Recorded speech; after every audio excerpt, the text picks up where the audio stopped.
Well, Jared Goff played well. Brock Purdy played well. Patrick Mahomes played well. What quarterback didn't play well? That guy right there, Lamar Jackson, about to be named second two-time MVP. Well-deserved, by the way, based on the regular season, but not well-deserved if you're going to base it on the most important playoff game of his life. So let's go to the post-game. After throwing a brutal interception that cost the Ravens a chance to come back and maybe tie the game or take the lead, Lamar spoke after the game about how angry the Ravens are. All right, well, let's get into it. Obviously, he didn't play well, but Todd Monken also had a bad game. He's the much heralded, celebrated offensive coordinator all year. All the Baltimore Ravens. Here's a team, guys, that had the number one rushing attack in all football. Now, part of that, of course, is Lamar Jackson, who ran for 800 yards, so you have to put that in there. Yeah. It's part of, their game plan, that they take advantage of his ability to run the ball. But I'm saying to myself, they got Justice Hill, pretty good running back, not a household name, who had 0 carries in the second half. And I'm going, what about Edwards? Had 3 carries for the entire game. And I can't say 100% that's the reason they lost the game. But for a team that came in confident, cocky, arrogant, whatever the word might be, they got away from what made them special very, very quickly. Outside of Lamar Jackson, their running backs had 6 total carries for the game. Make that make sense. Yeah, when this game was going on, I started to call you, man, because I feel like I failed you. I feel like I failed you because last week I told you one thing the Baltimore Ravens don't do. They don't go from the script. It almost at times it seemed like Lamar wanted to play like Mahomes instead of Lamar Jackson playing like Lamar Jackson, using your feet. When the Chiefs went man-to-man, get off and run. Here's what's crazy about it to me. Unlike the Detroit game, they were never down more than 10. No, right? they're always a striking. It was 7-0, 7-7. And then, of course, they go down 17-7. So the game was never out of hand. Well, here's, it's about if you're going to fail doing what you do. Correct. That's the biggest thing for me. That's what Dan Campbell did. Right, exactly. Well, it's dragging his ass. Whether we like it or not, that's what he did. Yeah. But I will tell you this. One of the things that happens, and this is what I didn't understand. Kansas City gets the ball. They drive right down. They score 7. You answer that. Yep. You get the ball back. You put a methodical drive together, and you score 7 again. It's 14-7, and you've had the ball, if you're Baltimore, one time in the first quarter. It's 11 minutes left in the second quarter. And so you start to look at a normal possession game is 12 possessions total. Okay. You've had one almost halfway through the second quarter. So as a play caller and as a coaching staff, it makes you feel like you're down 21, like you're down 24. Because you're running out of opportunity. Right, so you're looking at it, hey, man, normally we're going to get 12 possessions. Right now, we may get 2 more possessions in the first half. We're going to have 3 total in the first half.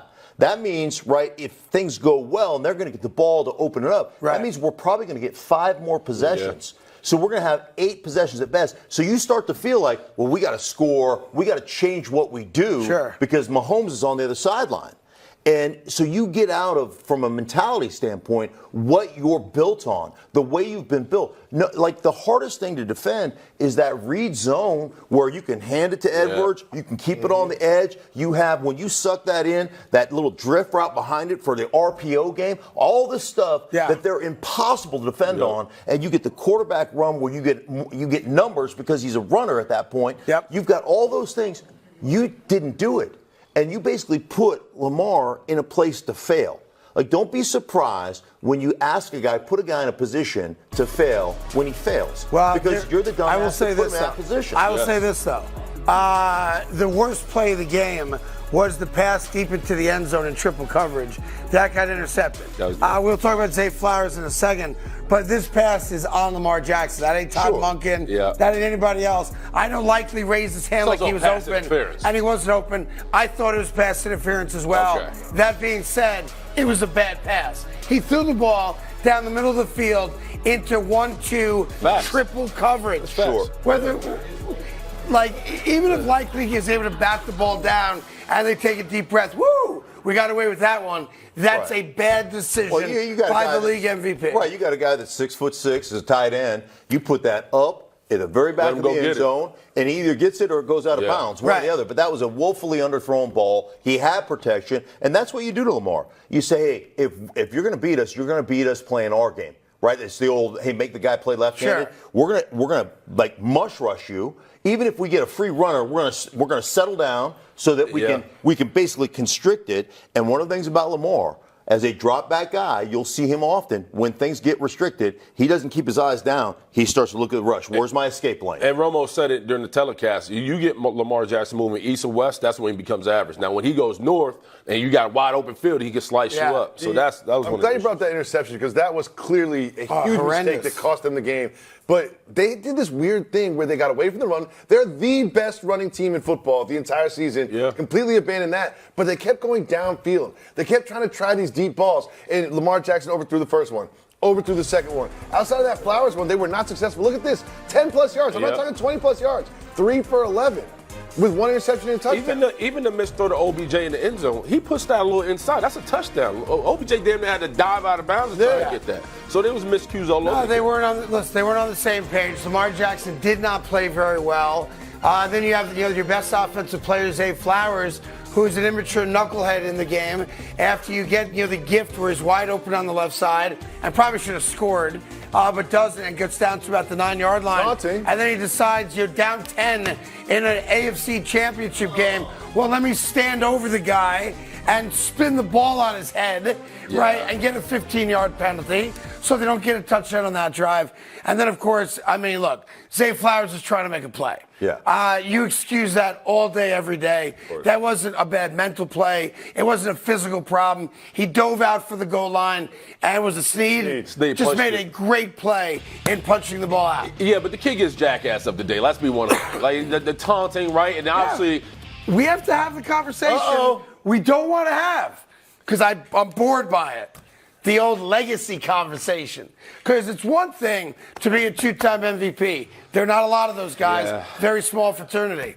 But, man, you choked away an AFC Championship game at home. You changed your entire offense. You didn't play well. And if you can't beat Patrick Mahomes this year, when the hell are you going to beat him?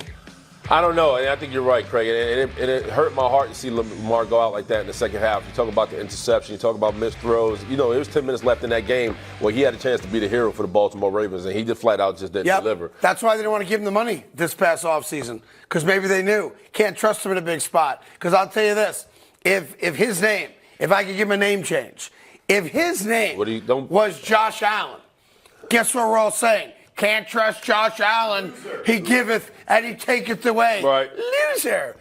What if his name was Dak Prescott? What would we be saying about Lamar Jackson today? We'd be dragging him. So if we're going to give him the MVP award, and we all are, then he deserves to be dragged a little bit today too, much like Dak would be or Josh Allen would be. Well, I think it's exactly, you look at what Kansas City did. They brought, there's a difference between blitz and dog, right? A dog is a 5-man pressure. You can still play zone behind it. Yep. So a dog is bringing 5. You've got 5 guys to block it. You bring a guy, means one-on-ones across the board, right? That's mano a mano. Right. So, but one of the things that Spags did, the defense coordinator, is they brought 5 on a consistent basis. They brought it a bunch, but they cage rushed it. Even when you were one-on-one with a back, you saw them gather, hit the back, boom, and create all these, stop the lanes. What they did to Buffalo last week. Right, stop the lanes, and basically saying, even if we get a free runner, it is impossible to bring Lamar down. So let's gather and make sure we squeeze and constrict, because the one thing he doesn't do exceptionally well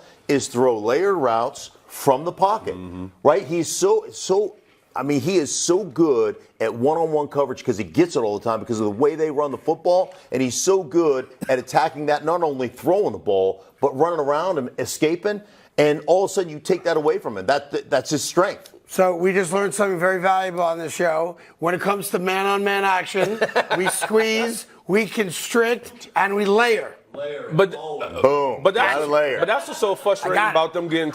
That's what's so frustrating. What you got out of that. I got 5 on 5. Yeah. Everyone's got a man. Yeah. Everybody's. It's I man to got man. you. It's called bare knuckle up. That's all it is. Hey there. Thank you so much for watching The Carton Show. You can subscribe right here to get all the latest bits and segments from the show. And by the way, while you're at it, we have a lot of great shows on FS1, so check them out too.